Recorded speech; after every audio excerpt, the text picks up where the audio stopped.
Je vous salue tous très fraternellement. Et permettez-moi, avant d'introduire ce temps de parole, m'adresser à une amie d'une manière toute particulière qui s'est déplacée tout simplement pour m'apporter son soutien, comme la vôtre, pendant ce temps de parole. Merci donc à toi, Laure, d'être là parmi nous. Le texte que nous a lu Nolan est celui sur lequel nous allons prendre pour une grande part l'essentiel de notre méditation. Et c'est vrai, lorsque nous évoquons le nom du roi David, d'une manière générale, nous pensons à sa confrontation avec Goliath, ou encore de son adultère avec Beersheba, la femme d'Uri, suivie de l'assassinat de ce dernier. Il nous arrive aussi de penser à la manifestation de sa joie par des danses lors de l'entrée de l'Arche à Jérusalem.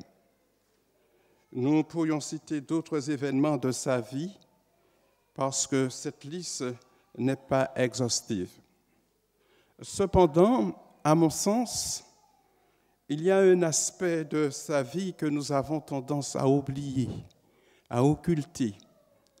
Il s'agit de la très grande amitié qu'il eut avec Jonathan, le fils du roi David. Pardon, le fils du roi Saül.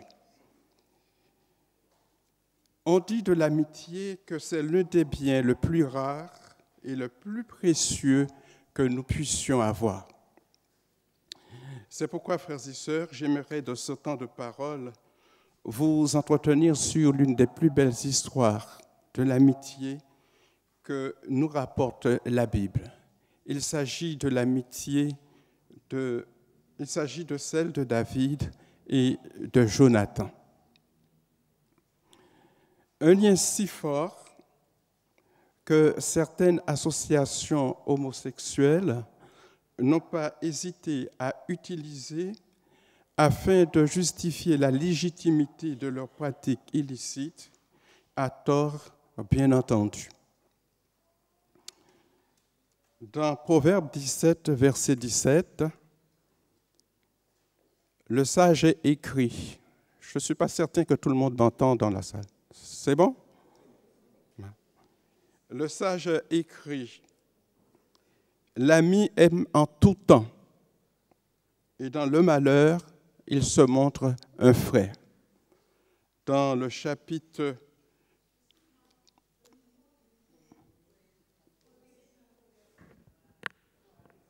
Ça va? Alors, je disais, nous lisons dans Proverbe 17, verset 17, l'ami aime en tout temps et dans le malheur, il se montre un frère. Dans Proverbe 18, verset 24, le sage écrit aussi, celui qui a beaucoup d'amis les a pour son malheur, mais il est tel ami plus attaché qu'un frère. La version en français courant se montre plus précise en disant « Il y a des amis qui mènent au malheur. Un ami véritable est plus royal qu'un frère. » Salomon, qui est l'auteur de ces deux déclarations, est bien placé pour en parler, étant donné qu'il connaissait ou avait entendu parler de la très grande amitié qui unissait son père David à Jonathan, le fils du roi Saül.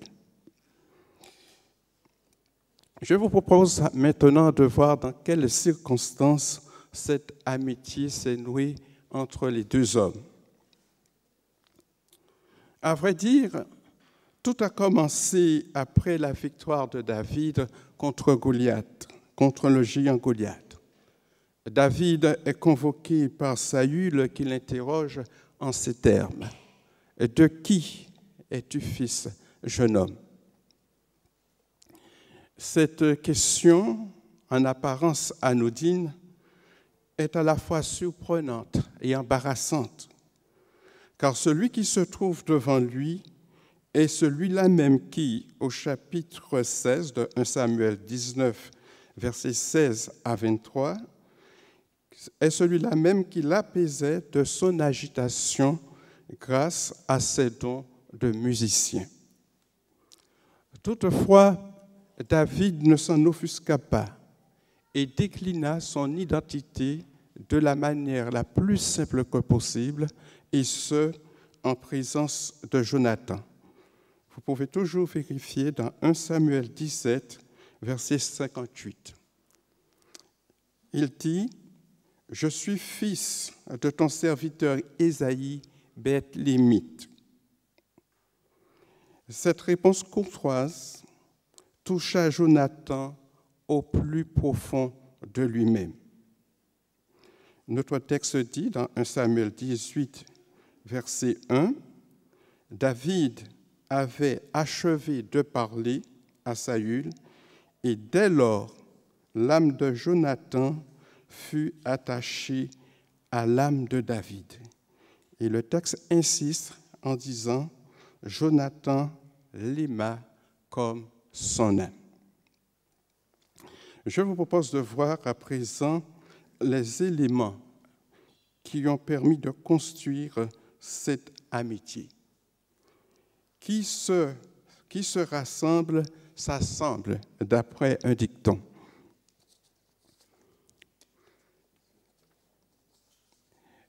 Jonathan et David, bien qu'issus d'origines sociales différentes, avaient beaucoup de similitudes dans leur tempérament.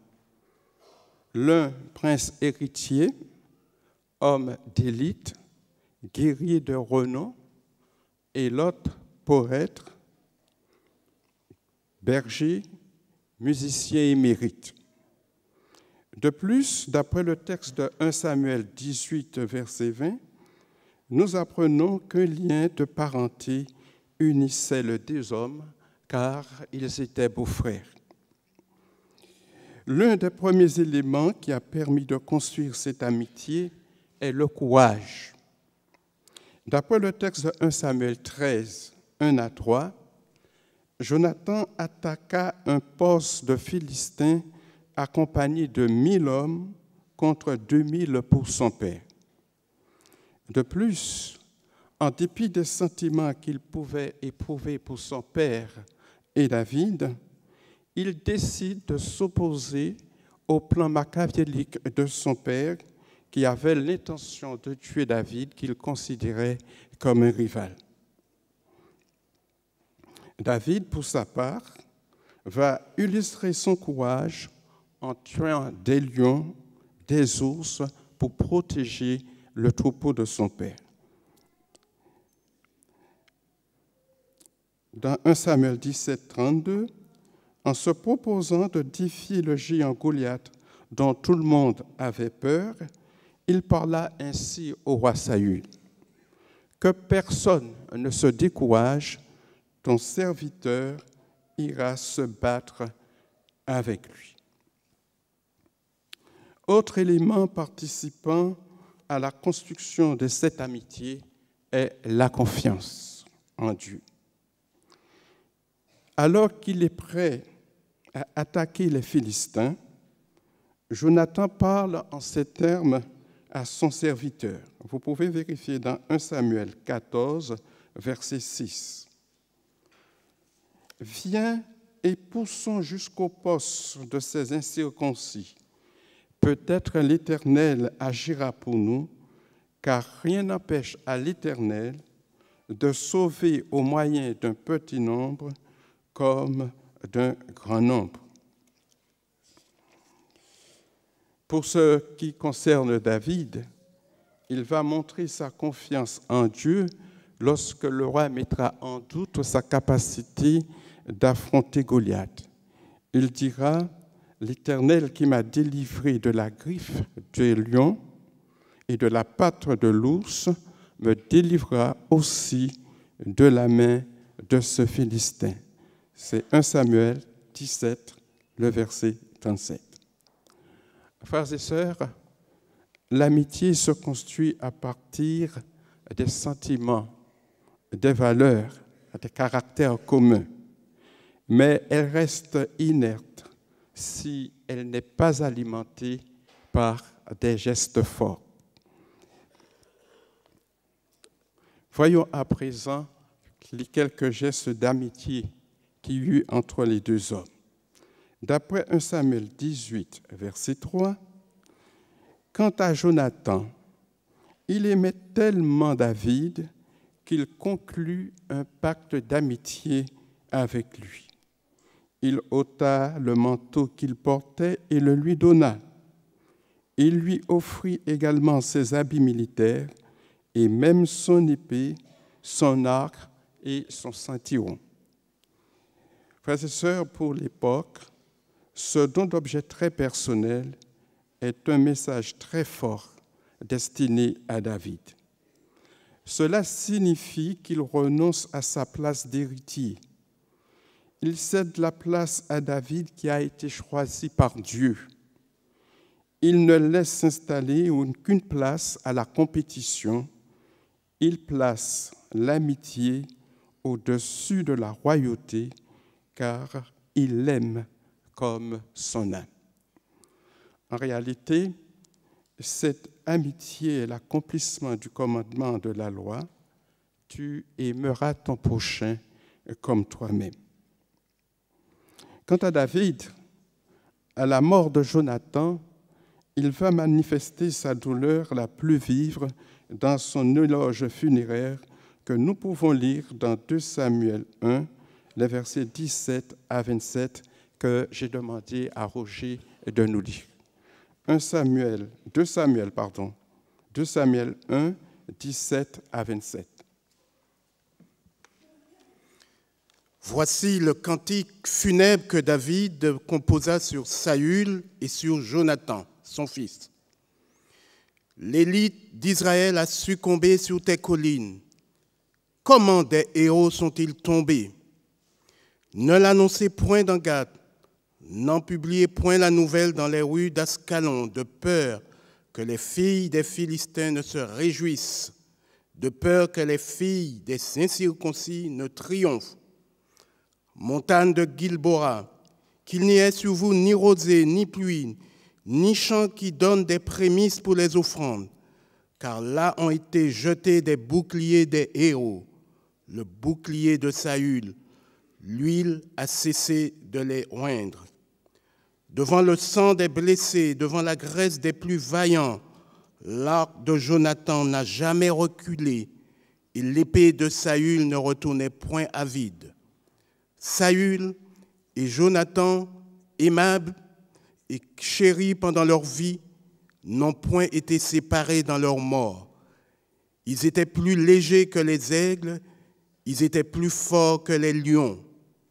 Filles d'Israël, pleurez sur Saül, qui vous revêtait magnifiquement de cramoisi, qui mettait des ornements d'or sur vos habits. Comment des héros sont-ils tombés au milieu du combat? Comment Jonathan a-t-il succombé sur tes collines? Je suis dans la douleur à cause de toi, Jonathan, mon frère. Tu faisais tout mon plaisir. Ton amour pour moi était admirable, au-dessus de l'amour des femmes. Comment des héros sont-ils tombés? Comment leurs armes se sont-elles perdues? Oui, frères et sœurs, dans ce passage, je retiendrai ici la phrase qui me semble être la plus élogieuse dans cet éloge funéraire. C'est le verset 26 où David dit « Jonathan, par ta mort, je suis navré. J'ai le cœur serré à cause de toi, mon frère Jonathan. Tu m'étais délicieusement cher.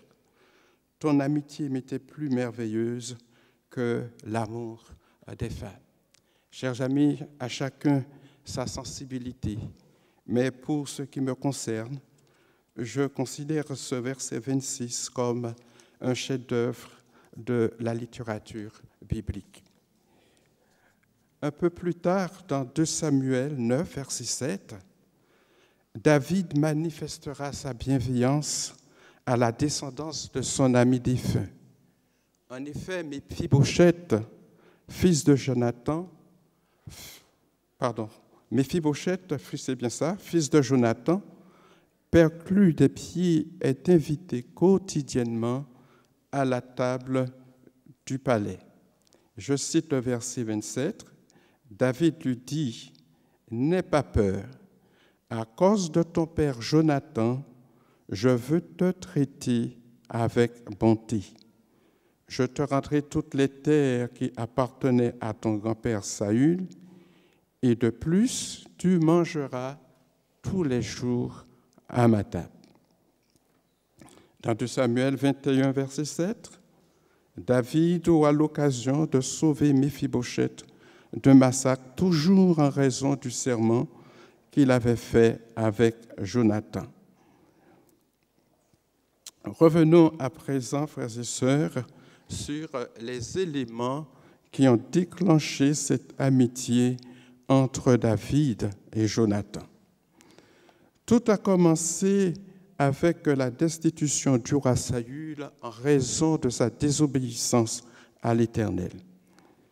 Cette destitution a provoqué la dégradation progressive de sa santé mentale. En effet, il était atteint d'un mauvais esprit du Seigneur et pour le calmer, il lui fallait un joueur de harpe. Pour nous qui étudions tout au long de ce trimestre l'épître de Jacques, on se pose des questions sur le fait que le texte dit « un mauvais esprit de l'Éternel ». Pour ce qui me concerne ce matin, je vais me contenter d'illustrer ce propos par une histoire bien connue, celle de Naomi. C'est une histoire bien connue, Naomi, la belle-mère de Ruth. Naomi qui signifie tout simplement gracieuse. Naomi, revenant du pays de Moab pour Bethléem, son pays natal, demande aux gens qui s'interrogeaient sur sa personne de ne plus l'appeler Naomi, car selon elle, le Tout-Puissant était responsable de l'amertume dont était rempli son cœur. Vous pouvez vérifier dans Ruth 19, verset 21. Elle dit aux gens de m'appeler Mara ou Amère. Elle considère que Dieu est responsable de ses malheurs. Cet exemple montre bien le mode de pensée de l'époque par rapport aux forces du bien et du mal.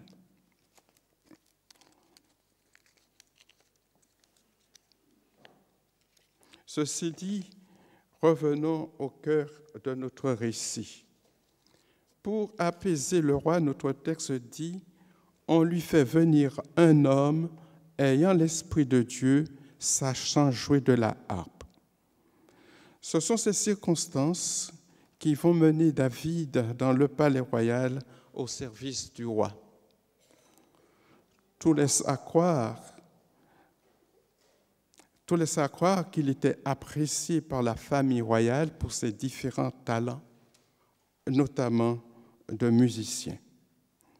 Selon le texte de 1 Samuel 17, 12, 15, en raison de la campagne militaire, David retourna naturellement à Bethléem auprès du troupeau de son père, jusqu'au jour où celui-ci lui demande de se rendre au front pour apporter un peu de victuailles à ses frères mobilisés. La suite est bien connue de tous. Ce déplacement sur le front va le hisser au premier plan. Sa hardiesse, sa bravoure, mais aussi surtout sa foi en Dieu, lui ont donné la force nécessaire pour affronter le géant Goliath.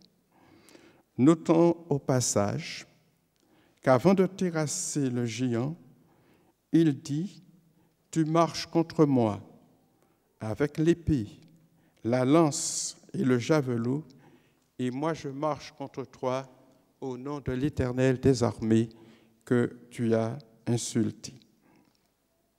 C'est vrai qu'à la lecture de ces récits, on a du mal à concevoir que Saül n'ait pas reconnu David lorsque celui-ci s'est présenté devant lui. Comment a-t-il pu oublier celui qui, avant la campagne militaire, l'apaisait de ses tourments par le son mélodieux de sa harpe? Que s'est-il passé depuis leur dernière rencontre? Combien de temps s'est-il écoulé? Notre texte ne le précise pas. Il est clair qu'en de telles circonstances, David est conscient que toute évocation douloureuse du passé eût été malvenue.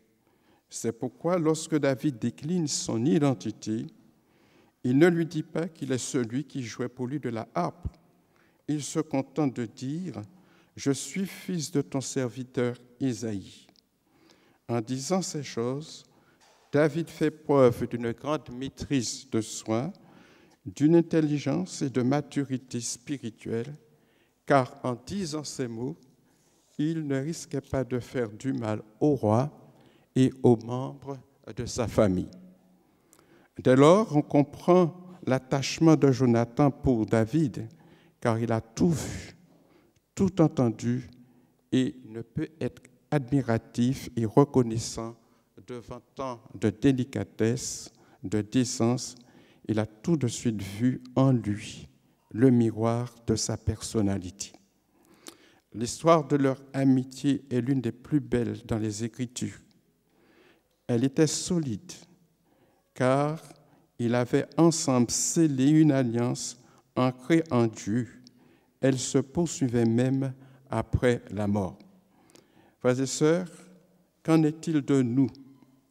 Comment avons-nous construit notre relation avec nos amis?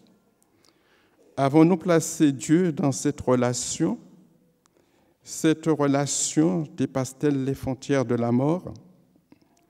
Comment démontrons-nous notre loyauté? Sommes-nous prêts à nous dépouiller comme l'a fait Jonathan pour David? Savons-nous garder le secret qu'on nous confie? Et surtout, refusons-nous d'entrer dans la critique nuisible à leur sujet? Chers amis, si nous ne trouvons pas une amitié semblable à celle de David et Jonathan, nous avons l'assurance, comme le disent les paroles de cantique bien connues, qu'en Jésus, nous avons un ami fidèle et tendre, toujours prêt à nous entendre, toujours prêt à nous comprendre, toujours prêt à nous défendre. Et pour terminer, j'aimerais lire avec vous le psaume 25, verset 14, où le psalmiste dit, psaume 25, verset 14, il dit que l'amitié de l'Éternel est pour ceux qui le craignent et son alliance leur donne instruction. Qu'il en soit ainsi pour chacun de nos frères et sœurs. Amen.